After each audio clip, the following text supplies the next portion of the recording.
आज देश में जो सबसे बड़ा मुद्दा है वो है धर्मेंद्र प्रधान का। दरअसल कभी पेपर लीक के खिलाफ सड़क पर उतरकर आंदोलन करने वाला एक युवा छात्र नेता आज उसी पेपर लीक के मुद्दे पर अपनी कुर्सी छोड़ने को मजबूर हो गया है। ये कहानी है केंद्रीय शिक्षा मंत्री धर्मेंद्र प्रधान की, एक ऐसी राजनीतिक यात्रा की जिसकी शुरुआत शिक्षा और परीक्षा व्यवस्था के खिलाफ आंदोलन से हुई और इसका एक बड़ा पड़ाव देश के शिक्षा मंत्री का पद रहा। लेकिन करीब 3 दशक बाद एक बार फिर पेपर लीक का मुद्दा सामने आता है। इस बार आंदोलन के दूसरी तरफ थे छात्र और निशाने पर थे खुद शिक्षा मंत्री धर्मेंद्र प्रधान। 25 जुलाई 2026 का दिन देश की राजनीति में धर्मेंद्र प्रधान के इस्तीफे की खबर सामने आई। नीट यूजी पेपर लीक और परीक्षा व्यवस्था को लेकर कई हफ्तों से चल रहे विरोध प्रदर्शन के बीच प्रधान ने प्रधानमंत्री को अपना इस्तीफा सौंप दिया। अपने इस्तीफे के संदेश में उन्होंने कहा कि वह युवाओं के भविष्य को भ्रम की स्थिति में नहीं फंसने देना चाहते और मौजूद हालात का फायदा राष्ट्र विरोधी ताकतों को उठाने से रोकना चाहते, यानी कि सीधे तौर पर विपक्ष की बात करते हुए नजर आए। लेकिन धर्मेंद्र प्रधान के इस्तीफे की कहानी सिर्फ एक मंत्री के पद छोड़ने की कहानी बिल्कुल नहीं है। इसके पीछे एक ऐसा राजनीतिक सहयोग है जो इसे और भी ज्यादा दिलचस्प बना देता है, क्योंकि जिस मुद्दे ने करीब 29 साल पहले धर्मेंद्र प्रधान को छात्र राजनीति में पहचान दिलाती है, आज वही मुद्दा उनके राजनीतिक करियर के सबसे बड़े संकट की वजह बन गया।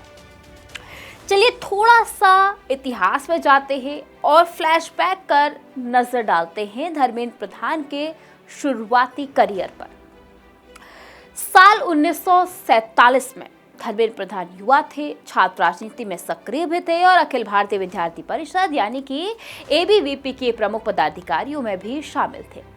वह उत्कल यूनिवर्सिटी में पढ़ाई कर रहे थे, छात्र राजनीति में अपनी पहचान बना चुके थे और इसी दौरान उड़ीसा में कथित प्रश्न पत्र लीक का मामला सामने आता है। अब इस मुद्दे को लेकर छात्र संगठनों ने सरकार के खिलाफ आंदोलन किया। कई रिपोर्ट्स की बात करें तो उस समय एबीवीपी से जुड़े धर्मेंद्र प्रधान ने इस आंदोलन में अहम भूमिका निभाई और करीब 1500 छात्रों के साथ उड़ीसा सचिवालय के बाहर प्रदर्शन किया। अब रिपोर्ट में ये दावा किया गया कि प्रदर्शन के दौरान पुलिस ने लाठीचार्ज किया था और प्रधान घायल हो गए थे। इस घटना ने उन्हें छात्र राजनीति में एक आक्रामक और संघर्षशील नेता के तौर पर पहचान दिलाई, यानी कि जिस दौर में धर्मेंद्र प्रधान पेपर लीक के खिलाफ छात्रों की आवाज बनकर सामने आए थे, वही मुद्दा करीब 3 दशक बाद उनके सामने एक बार फिर से खड़ा हो गया, लेकिन अलग रूप में। फर्क सिर्फ इतना था कि तब आंदोलन के वो नेतृत्व कर रहे थे और आज वो सरकार के उस मंत्रालय की जिम्मेदारी संभाल रहे थे जिसके सामने परीक्षा व्यवस्था की विश्वसनीयता बचाने की चुनौती थी। हालांकि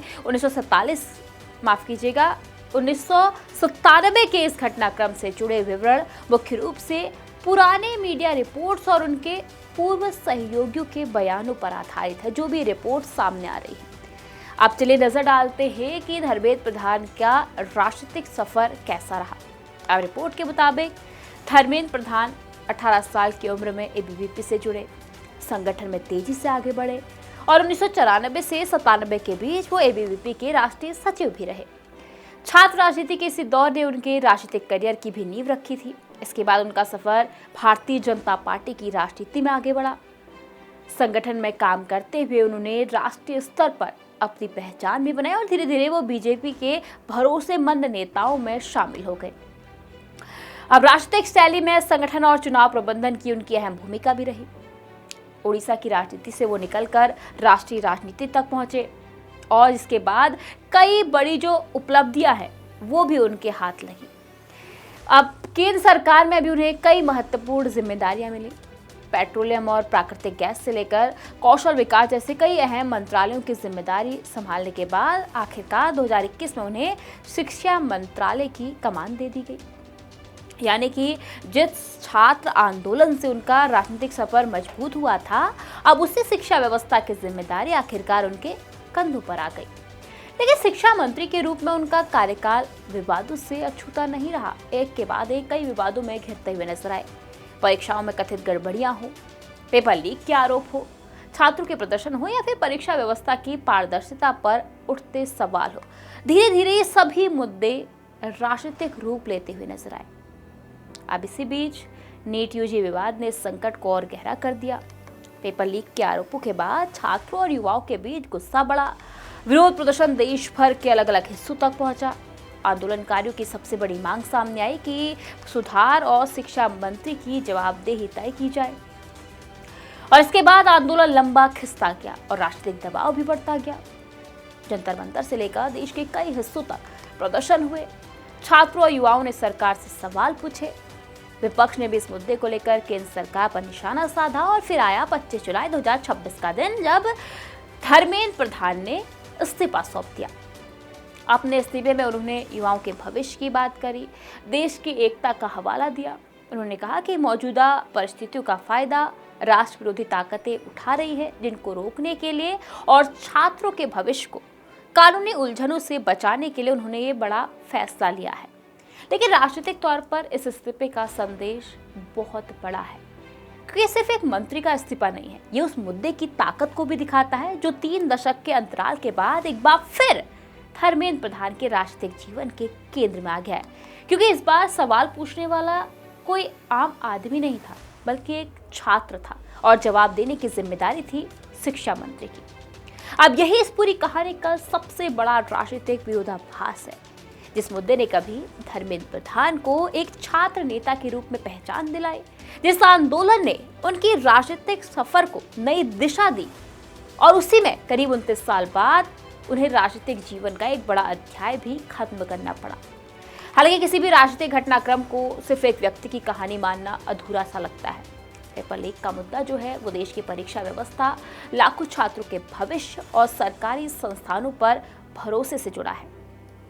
अब छात्रों के लिए हम सभी जानते हैं कि परीक्षा सिर्फ परीक्षा नहीं होती, उसके पीछे सालों की मेहनत होती है, उम्मीदें होती है और बेहतर भविष्य का सपना होता है। और ऐसे में जब पेपर लीक हो, परीक्षा में गड़बड़ी हो, तो सवाल सिर्फ एक परीक्षा पर नहीं बल्कि पूरी व्यवस्था पर उठता है। धर्मेंद्र प्रधान के इस्तीफे ने एक बार फिर वही सवाल खड़ा कर दिया कि क्या सिर्फ मंत्री का जो इस्तीफा है परीक्षा व्यवस्था की खामियों को खत्म कर पाएगा? क्या पेपर लीक की समस्या पर स्थायी रोक लग पाएगी और क्या छात्रों का भरोसा वापस लौट पाएगा?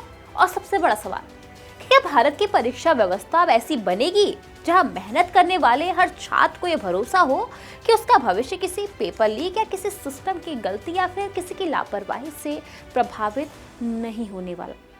धर्मेंद्र प्रधान के इस्तीफे पर बड़े सवाल उठ रहे हैं कि मोदी सरकार ने हटाने में इतनी देर क्यों करी। आखिर क्या धर्मेंद्र प्रधान के इस्तीफे के बाद जो है वो जो पूरी शिक्षा प्रणाली है वो बदल जाएगी? क्या अब पूरे देश में पेपर लीक नहीं होंगे?